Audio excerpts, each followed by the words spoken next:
Bienvenidos a su espacio Fertilidad en Punto, donde hablamos de medicina reproductiva y genética. En el día de hoy no tengo ningún co-anfitrión, pero no importa, porque la invitada de hoy, que es parte de nuestro equipo, es una persona muy abierta, una persona que le gusta hablar mucho, entonces no vamos a tener ningún tipo de problema. Dolphy la Antigua. Hola, Doc, ¿cómo está? Bien, bien, ¿y tú? Todo bien, todo bien. Dolphy, primero, yo sé quién tú eres, pero me gustaría que nuestros seguidores supieran quién es Dolphy la Antigua. Bueno, pues primero gracias por la invitación. Y nada, yo me formé como licenciada en biotecnología en el Instituto Tecnológico de Santo Domingo, INTEC. Luego de eso decidí incursionarme en el mundo de la reproducción asistida y para eso hice una maestría en la Universidad Europea del Atlántico. La culminé el año pasado justo. Y nada, ahora estoy como andróloga en el equipo de Profert. Perfecto. Fíjate, hablas de biotecnología, tú eres de INTEC, yo también, solamente que esa carrera es relativamente nueva. Cuando yo estudiaba no había biotecnología. ¿Cuándo comienza a impartirse esa carrera? Bueno, yo de hecho soy la segunda promoción. O sea, cuando yo me gradué fui la segunda promoción que sale ¿Y terminaste de en qué INTEC. año? Y yo terminé en el 2019. Inicié en el 2016 y culminé los 3 años justos que en ese momento duraba la carrera. Lo terminé en el 2019. Tengo entendido que la primera promoción inició, si mal no recuerdo, cerca del 2015, quizá a finales del 2014. Pero sí, o sea, en cuanto a carrera como tal, realmente es una carrera que es nueva. Claro, mira, y me llama la atención que ustedes pueden insertarse en varias áreas del trabajo, no solamente en la industria química, en la industria de medicamentos, en la veterinaria, en la medicina, como es la parte en donde tú has incursionado, que es la parte de la reproducción. Sí, de hecho, algo que tiene la carrera es el enfoque tan amplio que tiene. O sea, realmente, si algo se caracteriza la biotecnología es que cubre muchísimas áreas, desde, como ya mencionamos, la de medicina y farmacéutica, pero también la parte de industria, la parte ambiental, la parte marina, parte también que es importante y que de hecho pienso que está en auge, toda la parte tecnológica, bioinformática, es algo que realmente nosotros como biotecnólogos salimos capaces de incursionar ahí. Y muchísimas otras que, o sea, es algo realmente muy amplio que nos permite a nosotros realmente insertarnos en distintas áreas laborales realmente. Y me doy cuenta también por el trabajo, el día a día, que tienes muchas, o le dan muchos conocimientos sobre investigación. Sí, realmente sí. De hecho, uno de los, diría yo, pilares que como que se enfocan en la carrera es este ámbito científico que nos inculcan muchísimo desde el primer momento que uno entra a la carrera. Y es uno de los fuertes, diría yo, de cada quien que sale como biotecnólogo. Realmente, desde la discusión de paper científico, el simple hecho también como de ser capaces de individualmente generar ideas, llevar a cabo esas ideas de investigación. Realmente yo diría que es uno de los fuertes de la carrera, la parte de investigación, y que entiendo que es súper importante para el país como tal, porque realmente no es algo que se hace, pero la carrera sí aporta muchísimo en esa área de la ciencia. No, yo me he quedado maravillado contigo y con las otras chicas, porque hay otras compañeras tuyas que laboran con nosotros allá en Profer Medical Group. Y veo que es una cantera donde uno puede buscar recursos para ampliar un recurso, valga la redundancia, que es difícil encontrar las personas que se dediquen a la andrología y a la embriología. Pero no es solamente para la República Dominicana, sino que es para el mundo entero. Sí. Y creo que usted tiene un campo, pero, óyeme, inmenso. Sí, y súper, o sea, que se puede explotar todavía más. O sea, realmente nosotros, de hecho, pienso que tuvimos el auge, ¿no? Tuvimos el empujón gracias al COVID. O sea, la pandemia, si bien es cierto que, ¿verdad? Los ayudó a ustedes. Sí, o sea, realmente sí. Nos dimos a conocer bastante porque la realidad es que todo el que me conoce, que sabe que soy biotecnóloga, se queda en, o sea, como, ¿qué es eso? ¿Qué tú eres? Pero realmente gracias al COVID nosotros nos insertamos directamente en esta área, específicamente en la parte de biología molecular, con el diagnóstico de COVID. Nos ayudó bastante a que diferentes áreas laborales nos reconocieran que somos capaces si bien es cierto, ¿verdad?, en la parte médica, pero también de saber que nosotros tenemos diferentes capacidades, nos podemos desempeñar en diferentes áreas y realmente es algo que en su momento, ¿verdad?, gracias a la pandemia, nos ayudó como a salir a la luz y que la gente sepa que nosotros existimos, Existe. básicamente. Pues fíjate, Sí. hay dos cosas que la pandemia, que el COVID nos aceleró. Eso, conocerlos a ustedes, la biotecnología. Y la otra cosa es el hecho de que todos los días tú tienes una actividad, un webinar, un Zoom, Ujú. y ha hecho que tantas personas de países diversos nos juntemos toda la noche a debatir temas de interés científico. Sí, Es decir, que algo tenemos que agradecer dentro de lo malo, algo bueno. claro, totalmente. Dolphy, ¿cómo es el día a día tuyo dentro de un laboratorio de andrología? ¿Cómo comienza la jornada? Bueno, realmente nosotros en el laboratorio de andrología manejamos eh, en su totalidad básicamente espermatogramas y pruebas de fragmentación. Primero di que es un espermatograma, porque yo sí sé lo que es un espermatograma, pero quien está asistiendo quizás no sepa. Pues sí. Bueno, un espermatograma es la prueba básica, el gold standard, diría yo, para poder evaluar la calidad seminal de un varón. No necesariamente diría yo que en un contexto únicamente de alguien que va a reproducción, pero sí, o sea, el objetivo del análisis del estudio es evaluar cómo está el semen de ese varón que fue a estudiarse. De igual manera, con respecto a la prueba de fragmentación, la fragmentación del ADN espermático, que es una prueba más especializada ya dentro de un contexto de reproducción, nosotros básicamente evaluamos la integridad del ADN de esos espermatozoides. Si están bien, o sea, si están saludables, o si ese ADN está roto, básicamente. Entonces, esas son las dos pruebas que más manejamos en el laboratorio.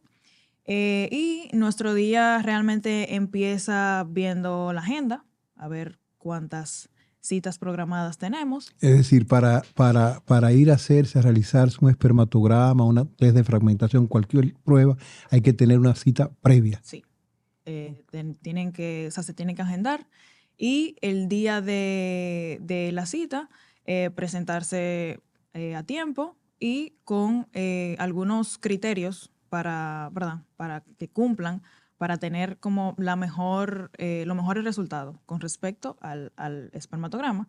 De esos criterios serían los días de abstinencia, que son súper importantes porque está descrito en toda la literatura que los días de abstinencia afectan, o sea, un varón que tenga muchos días de abstinencia se va a ver reflejado en el espermatograma y no va a ser un varón real, realmente. Lo que últimamente la Organización Mundial de la Salud lo que recomienda es realmente de 1 a 2 días, que sería como el tiempo en el que nosotros tendríamos un resultado más verídico, más veraz. O sea, realmente así veríamos cómo es realmente la muestra de Más este varón, confiable. más confiable totalmente.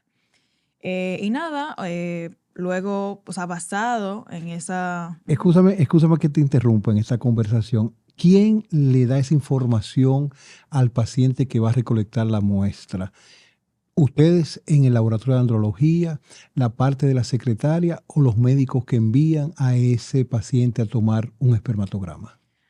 Lo ideal sería que el médico que va a indicar un espermatograma, pues indique todas estas pautas.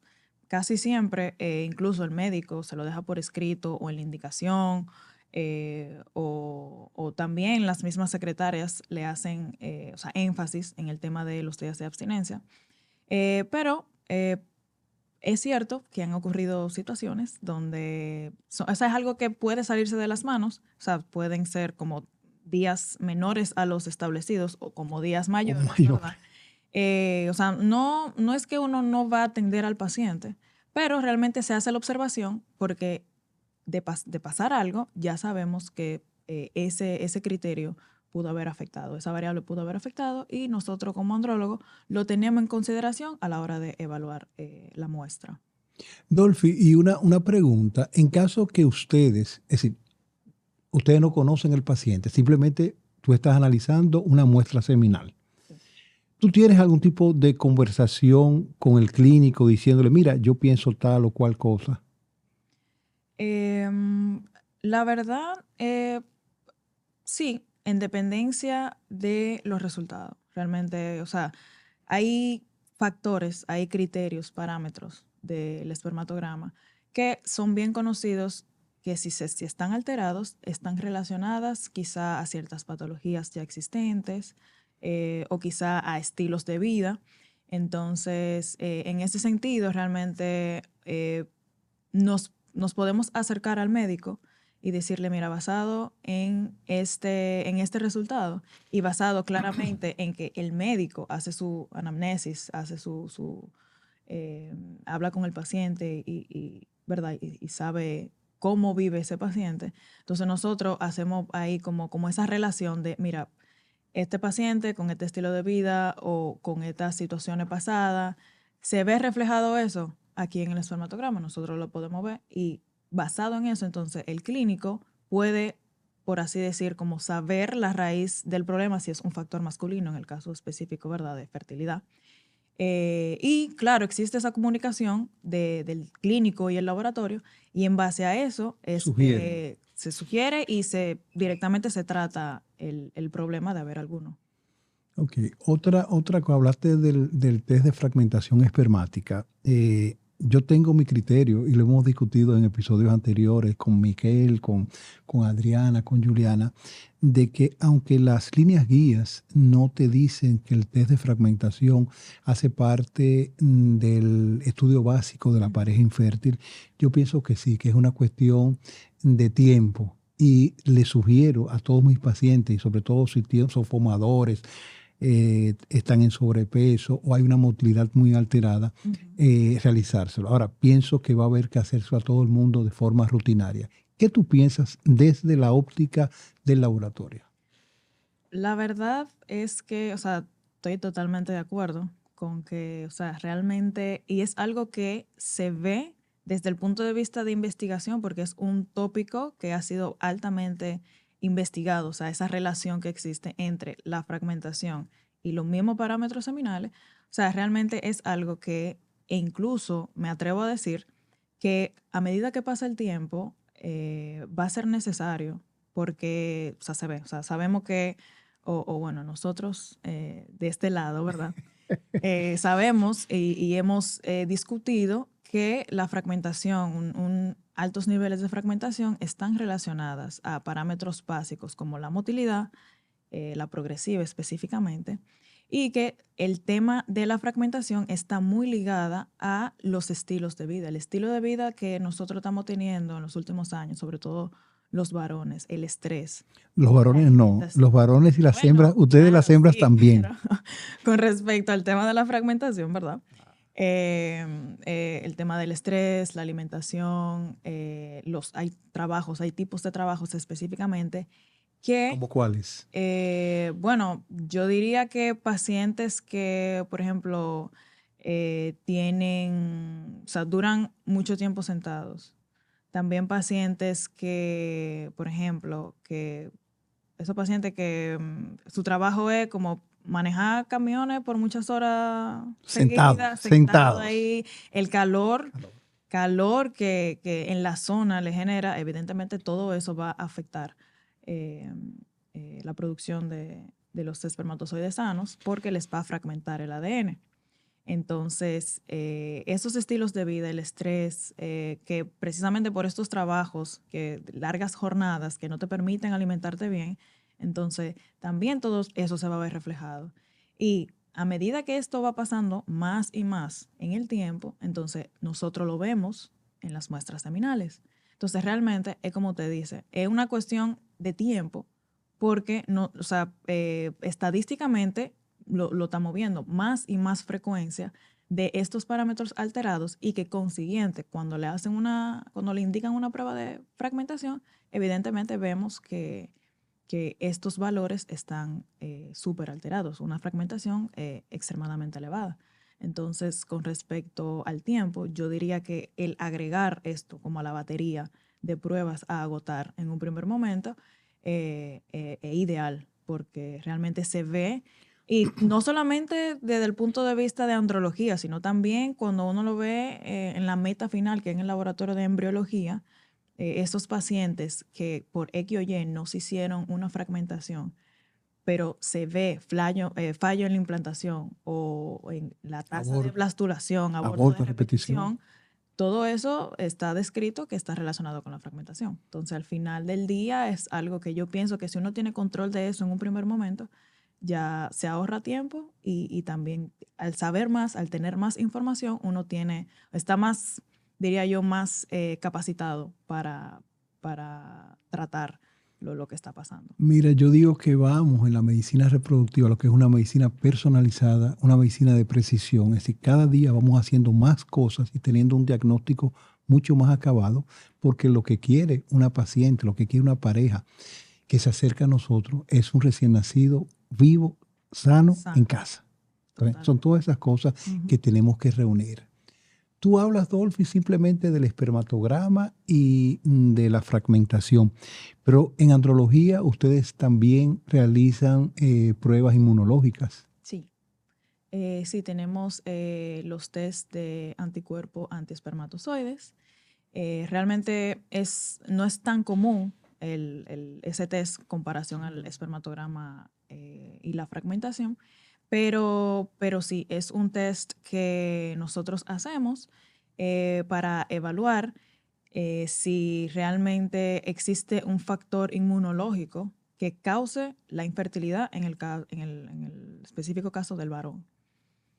Y también la capacitación espermática, ya sea para inseminaciones artificiales y el preparo del semen también para fertilización in vitro o reproducción asistida de alta complejidad. Sí, es una parte del proceso que nosotros como andrólogos nos hacemos cargo, donde básicamente la muestra seminal nosotras la procesamos de tal manera que vamos quitando los espermatozoides, los muertos, los que no se muevan tan bien, células, porque realmente el semen, o sea, en el semen no solamente tenemos espermatozoides, tenemos, aparte del plasma seminal, podemos tener células redondas, podemos tener bacterias y muchos otros componentes que en realidad no queremos. Entonces, lo que buscamos con la capacitación es separar, es un proceso de filtrado, diría yo, donde vamos a procesar esa muestra para obtener los mejores espermatozoides y así garantizar o aumentar las posibilidades de que esos ovocitos, en el caso de que sea una técnica de alta complejidad, que esos ovocitos fertilicen y lleguen a blastos y se transfieran y se implanten. Pero también en el caso de una inseminación, que los mejores espermatozoides puedan llegar correctamente y también fertilizar correctamente ese ovocito. Dolphy, para que nuestra audiencia comprenda, eh, ¿cómo tú separas los espermatozoides, y dentro de los espermatozoides los buenos, de los espermatozoides malos y del líquido seminal, para tú lograr ya sea que la utilización de esos espermatozoides en una inseminación o en una reproducción asistida de alta complejidad? Pues tenemos varios métodos realmente. El que nosotros más usamos es la separación por gradientes de densidad, donde básicamente yo tengo medios de diferentes densidades, valga la redundancia. Me van a formar unas capitas, por así decir, donde yo tengo un medio de mayor densidad, medio de menor densidad y el semen en ese orden. O sea, en un tubito Falcon yo voy a tener esas tres capas. Y eso lo pongo a centrifugar. Y lo que me va a permitir esto, o sea, estas capas me van a crear como, vamos a decir, como unas paredes que los mejores espermatozoides tienen que atravesar. Evidentemente, aquellos que no tengan la capacidad, Se que van quedando. se van quedando arriba. También células, las bacterias, todos esos componentes que no queremos se van quedando arriba, mientras que los espermatozoides buenos que se muevan súper bien van a ir bajando, se van a quedar en el fondo y van a crear, van a formar lo que es un pellet. Y eso es lo que nosotros, luego de un lavado, vamos a obtener para luego entonces utilizarlo, ya sea directamente en una inseminación o para llevarlo a una técnica de alta complejidad como un FIB o un ICSI. Otra cosa, hablando de las técnicas de los gradientes de densidad, me viene ahora a la mente uno de los perfiles que nosotros tenemos, que son aquellas parejas serodiscordantes. Es decir, uno de los dos es HIV positivo. Y sabemos que esa es la razón que no permite que estas pacientes, estas parejas se embaracen porque tienen relaciones protegidas. ¿Tú podrías utilizar esos mismos gradientes de densidad para tener muestras espermáticas libres de virus? Pues sí, la verdad es que sí. Y la forma de hacer esto, que no es, o sea, no es tan convencional como una pareja que no lo tuviese, simplemente lo que hacemos es someter esa muestra quizá a dobles gradientes, o sea, al mismo proceso dos veces, como separarlo dos veces, pero también utilizar el método que se llama swim up, que básicamente, a diferencia del gradiente, que es todo hacia abajo, el swim up lo que busca es que el espermatozoide nade hacia Todo arriba, hacia arriba. todo hacia arriba. Entonces, el someter la muestra a estos procesos realmente aumenta la probabilidad de que de que esas partículas víricas, en el caso específico del VIH, por ejemplo, se queden atrás. Algo muy importante que yo pienso que sería bueno como para el futuro con respecto a una estandarización de este proceso, porque realmente no es lo más común. No es lo más común personas, parejas con ese perfil. Con ese perfil, exacto. Okay. Es porque, claro, o sea, realmente yo como andrólogo o en conjunto con mis compañeros embriólogos allá en Profert, no podemos garantizar en un 100% que la muestra que está capacitada esté libre de las partículas víricas. O sea, yo no le puedo decir que en un 100% ahí no hay partículas víricas.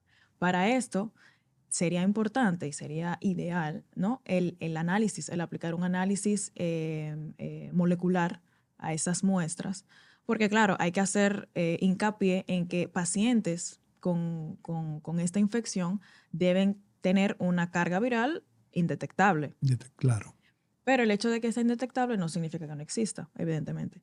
Entonces, en este sentido, para uno estar 100% seguro, lo ideal sería aplicar una prueba molecular, un PCR, por ejemplo, para que me diga a mí que mi muestra que está capacitada y que va a ser utilizada en un procedimiento no Descartarla totalmente. totalmente y, claro, darle la seguridad al paciente de que, mira, tus embriones que son generados de tu muestra, en el caso del varón, por ejemplo, que sea seropositivo, están libres de la infección y eso le da una tranquilidad increíble al paciente. Claro, claro que sí. Y tú dices que ese paciente, ese perfil, no se ve con mucha frecuencia. En mis 3 años que llevo... Ya tú tienes 3 años. En mis 3 años, la verdad es que solo lo he visto como 3 veces. Como 3 veces, la verdad. Ok, ok. Dolphy, tú estás incursionando ahora en la parte de embriología. ¿Qué tú encuentras de la embriología? ¿Qué te parece? Bueno, para mí es un mundo totalmente aparte. O sea, yo me fascino porque, o sea, realmente uno crece con una idea, o sea, con respecto a cómo uno nace, cómo uno se desarrolla, pero realmente ahí es que uno ve cómo es que funciona todo. Desde lo más diminuto, que son las células, los gametos, o sea, tú decís, wow, de un ovocito y un espermatozoide salí yo. Y uno ser capaz de poder manejar todo eso dentro del laboratorio, ¿no? O sea, para mí el embriólogo es una persona fascinante, una persona con esas capacidades, o sea, para mí de verdad es increíble. 100%. No, uno se da cuenta, Dolphy, desde el punto de vista de la embriología, desde el punto de vista de la clínica, lo difícil que es nosotros los seres humanos reproducirnos. Es una cuestión de que tú estás ahí sentada, yo estoy aquí sentada, las personas que nos están escuchando o viendo, somos un milagro de la vida. Totalmente. Porque es bastante difícil. Dime algo en cuanto al manejo que tú estás viendo actualmente. Tú estás viendo que se llega a muchas, tú comenzaste con esa época de que se llega fácilmente a blastocisto, es decir, a día 5, día 6 para poder transferir o vitrificar. ¿Cómo andan las tasas de blastulación en Profer? Si tienes una idea. Sí, o sea, pudiera decir que realmente con respecto a tasa de fertilización, tasa de blastulación, son bastante buenas. O sea, no por, ¿verdad?, decir que Profer o que trabajo, porque trabajo en Profer, pero verlo también, porque el hecho de yo ir incursionándome en esa área me ha permitido ver que realmente, si bien es cierto que los números, ¿verdad?, hablan, o sea, yo veo cómo se llegan a esos números. Y la realidad es que sí, o sea, son tasas que son muy buenas y que, claro, o sea, se ven, se traducen en los embarazos. O sea, podemos ver lo que o sea, el laboratorio trabaja excelente, la verdad. Mira, y una pregunta, ¿qué piensas tú de la transferencia múltiple de embriones? Es decir, transferir 2, no te voy a decir 3 porque eso no se hace, pero la idea que tú tienes como una persona joven que está incursionando en la embriología, de la transferencia de 2 embriones versus la transferencia de un embrión único, y sobre todo si es selectivo. Bueno, realmente porque, o sea, gracias a que voy entrando poco a poco al área de embriología y he visto y he escuchado a muchos especialistas hablando al respecto, realmente yo pienso que lo ideal siempre va a ser transferir un embrión, sobre todo si se sabe su haploidía, por ejemplo, porque Explica lo que es haploidía. Tú y yo sabemos lo que es, pero quien no está viendo, o sea, quizás no. un embrión que genéticamente, o sea, cromosómicamente, tenga todos sus cromosomas bien, Normal. normales, que no tenga nada de más ni nada de menos. O sea, el tú saber que ese embrión se encuentra en esa condición, siempre va a ser mejor, porque no siempre, mientras más, mejor.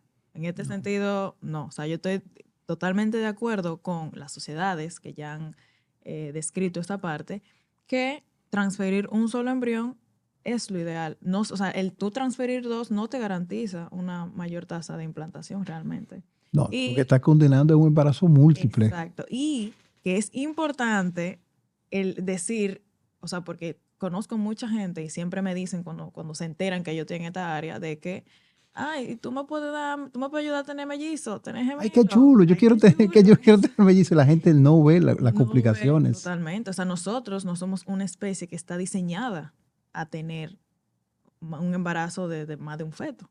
O sea, a la vez, claro. No somos perritos ni gaticos. Entonces, si bien es cierto que, o sea, los niños son muy chulitos, muy, muy, muy lindos, pero desde el punto de vista de salud, realmente yo diría, y usted me corregirá, o sea, está contraindicado realmente. Claro, fíjate, y no solamente, yo siempre se lo digo a los pacientes, porque esa idea que tú dices de embarazos múltiples, ay, gemelos, mellizos, qué chulo, salí de eso, un 2x1, happy hour. La gente no se da cuenta de las consecuencias que eso conlleva para la salud Claro, de la mujer de ustedes y la totalmente. salud de los fetos que tienen que convivir durante 9 meses dentro de un útero y compartirlo. Totalmente. Mm. Mira, otra cosa, yo creo que tú hiciste un levantamiento, corrígeme, de la cantidad de embriones aneuploides, es decir, embriones anormales que nosotros los seres humanos generamos. ¿Tú pudieras darme un dato de más o menos el porcentaje por dónde anda? ¿Cómo así? ¿Cómo así?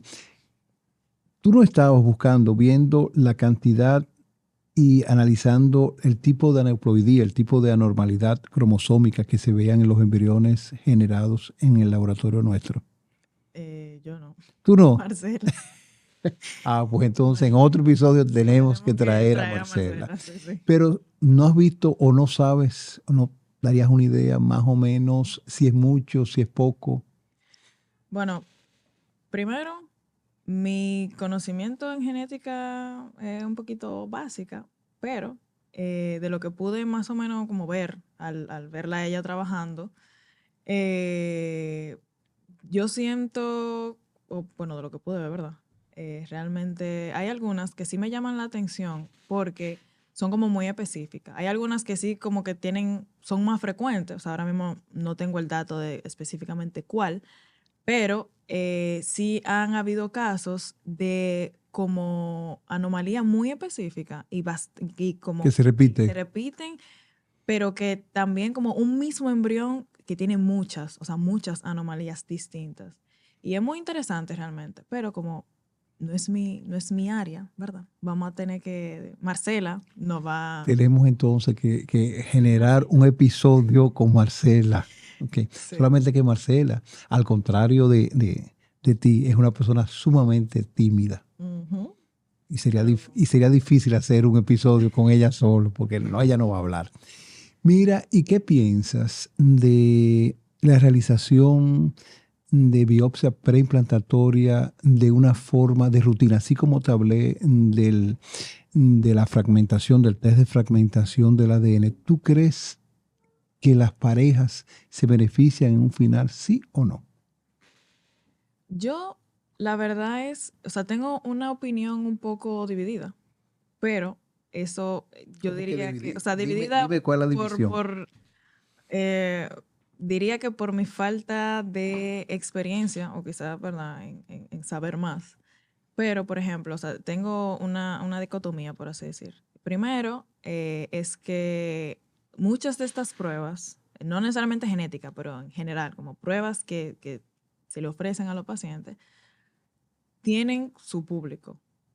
Entonces, en ese sentido, como que ¿Y cuál sería su público? en el caso de la prueba preimplantatoria, inicialmente yo pensaría que mujeres de edad avanzada o la pareja como tal que presenta edad avanzada, porque está descrito que a medida que aumenta la edad, sobre todo en la mujer, aumenta la probabilidad de anomalía genética, cromosómica sobre todo, en esas pacientes. Pero también, como hemos venido hablando, o sea, el estilo del mundo, cómo vamos avanzando, yo pienso que también es posible, o sea, no es descabellado pensar en implementar el PGTA como parte De la de rutina de la del día a rutina, día. porque realmente, o sea, no es que es la regla de que todas las mujeres mayores de 35 años van a generar embriones aneuploides, o sea, que todos van a ser así, porque también se han visto estos casos en mujeres jóvenes, Sí, o sea, se se ven, ven. sin duda. Entonces, realmente no es descabellado pensarlo, realmente, pero sí me encuentro ahí como en la dos vertientes, la verdad. Mira, Adolfi, yo desde el punto de vista clínico estoy totalmente convencido de que sí, de que todo el mundo se beneficia independientemente de la edad. ¿Qué es otra cosa que tenemos nosotros que saber? Que actualmente ustedes, las mujeres, están atrasando la maternidad. Y una de cada 4 mujeres tiene su primer embarazo por encima de los 35 años. Ujú. Y sabemos que esa es la edad donde tú vas a comenzar a tener mayores disminución de las tasas de embarazo y a generar más ovocitos que te generen embriones anormales. Y si eso lo emparejamos con nosotros, que también la paternidad Ujú. la hemos atrasado, y tú estás viendo que comienzan un poquito más tardíamente, 40 años, a tener su primer embarazo, yo creo que sí, que en un futuro y en un futuro no muy lejano, todos los ciclos van a necesitar o se le va a tener que proponer la biopsia preimplantatoria. La biopsia. ¿Tú no crees? La verdad, o sea, en ese sentido, claro, o sea, realmente, como decía, ya sea por razones sociales o porque, o sea, yo como mujer joven, o sea, pienso así mismo, o sea, Yo no Qué pensaría. bueno que topaste eso, la edad ahora mismo, porque te voy a hacer otra preguntita, tú que estás dentro del laboratorio y que eres una mujer joven. Sí, o sea, en ese sentido yo totalmente, o sea, me uno a esas mujeres que, o sea, por ahora yo no pienso realmente como, o no está dentro de mis prioridades, ¿verdad? Qué Entonces, bueno, me estás llevando, tú misma te estás llevando. Dime una cosa, preservación de la fertilidad. Tú que eres una mujer joven, fíjate lo que tú dices, yo no pienso en eso, perfecto, yo no pienso en eso ahora, pero ustedes no se dan cuenta que el reloj biológico va pasando y ustedes no miran la realidad como desde un punto de vista eh, con lo ven más algo como sentimental. Ah, no, yo ahora no quiero, esa no es mi prioridad. Perfecto.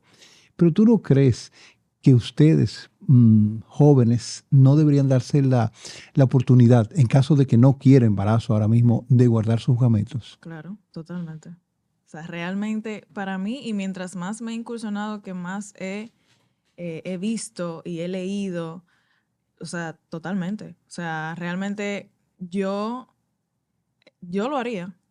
O sea, yo, Vamos a hacerlo y podemos hacer un episodio no, después grabando que el día a día de cómo es la la estimulación, la estimulación. aspiración.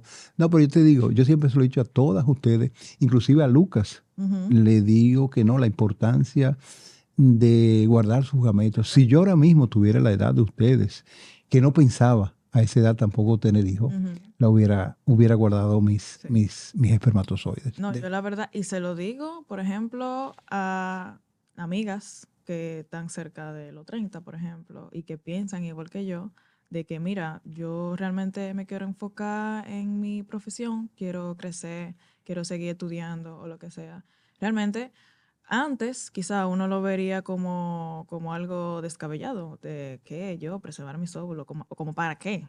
Pero Por la eso, realidad porque no es que, o piensan. sea, es como, o sea, yo lo veo, es tú tener una opción, independientemente de que ahora tú no lo veas, no lo concibas, no lo planteas, perfecto, pero tú sabes, o sea, no te quitan, o sea, el tiempo no te quita esa opción que en un futuro quizá tú no la tengas. O sea, si tú lo dejas pasar, después en un futuro tú quieres y no Y no puedes. puedes. Entonces, no es lo mismo el no poder al no querer. Yo tengo mis ovocitos vitrificados, yo lo tengo congelado y yo no soy madre porque no quiero, no porque no puedo. Que es Entonces, es diferente. diferente realmente. Mira, Adolfi, yo le digo siempre a los pacientes eso de que es como tú tener un seguro de un Claro. carro. Es decir, tú lo tienes contra robo, contra incendio, seguro full, perfecto. Tú no quieres que te lo roben, tú no quieres que te lo Ujú. choquen, que se te queme, pero si pasa, tú tienes algo Tienes algo. que te sustente. Claro. Eso mismo yo le digo que es la preservación de, Sí. de las gametas. Para mí el mejor ejemplo siempre va a ser Jennifer Aniston. Quien Si, conoce la historia de ella sabe que ella siempre dice, si yo hubiese conocido, si yo hubiese sabido que yo si alguien me hubiese hubiera hablado, podido hacer eso, lo hago sin pensarlo. Y es eso, porque quizá ahora uno lo tiene lejos. Yo no está en tus planes. no, pero en el momento en el que ya tú decidas, sí, este es el momento en el que yo quiero, pero por X o Y, tu cuerpo, o sea, tu biología ya no te lo permite, tú tienes ese seguro de ese carro, tú lo tienes ahí. Tú lo tienes criopreservado. Claro. Mira, esa historia de Jennifer Aniston a mí me gusta, no por el drama humano de lo que es, sino porque así como ella se atrevió a decirlo, sabemos que hay millones, millones de Jennifer Sí, Aniston sí. en el mundo entero que han pasado por ese problema que esta joven pasó o está Claro. pasando. Y yo siempre le digo a las personas que así como la pastilla anticonceptiva fue un boom en los años 60, ahora mismo la preservación de la fertilidad es la nueva pastilla anticonceptiva porque te permite planificar cuándo vas a tener una familia. Una familia, claro. Mira, si tuvieras que hablarle a las personas que están haciendo biotecnología en Intec, ¿qué ¿qué tú le dirías como para acercarse al área de la andrología y de la embriología? Bueno, lo primero que les diría es que no es algo tan alejado O sea, no es algo que nosotros no somos capaces de hacer. O sea, genuinamente, como biotecnóloga y como persona que trabaja con otras biotecnólogas que también salieron de INTEC, nosotros somos sumamente capaces. Es algo que simplemente requiere o sea, de tu fajate, de tu Como todo en la vida. claro, pero como primero que no sientan miedo de acercarse, o sea, que sepan que yo figuro como una conexión directamente entre todo el biotecnólogo y Profer concretamente, pero también en el área de reproducción, que es algo que nosotros podemos hacer. Que yo, por ejemplo, cuando yo intenté, o sea, o empecé, ¿no? A buscar dónde me voy a dirigir, dónde me voy a especializar, yo no sabía que un biotecnólogo podía hacer eso. Entonces, ahora como que les cuento a ustedes que tienen a alguien, o sea, me tienen a mí de referente para cualquier duda en ese sentido, pero que también sepan que podemos hacerlo. O sea, si es algo que quizá tienen duda o lo que sea, pueden acercarse para ver realmente qué es lo que se hace. Y en ese sentido también que sepan o sea, estoy aquí y estoy en Profert Y que podemos Profer estar ahí y podemos ayudar. para seguir creciendo en ese sentido. Mira, ha pasado el tiempo. Fíjate lo que dije, que eras una muy buena conversadora y así ha sido. Pasó el tiempo y yo creo que ya es momento de nosotros despedirnos. Y estás invitada para otro episodio. Vamos a traer a Marcela para hablarnos de qué es la cantidad de embrión o cuál es la frecuencia de patologías en los embriones. Gracias, Dolphy. A usted.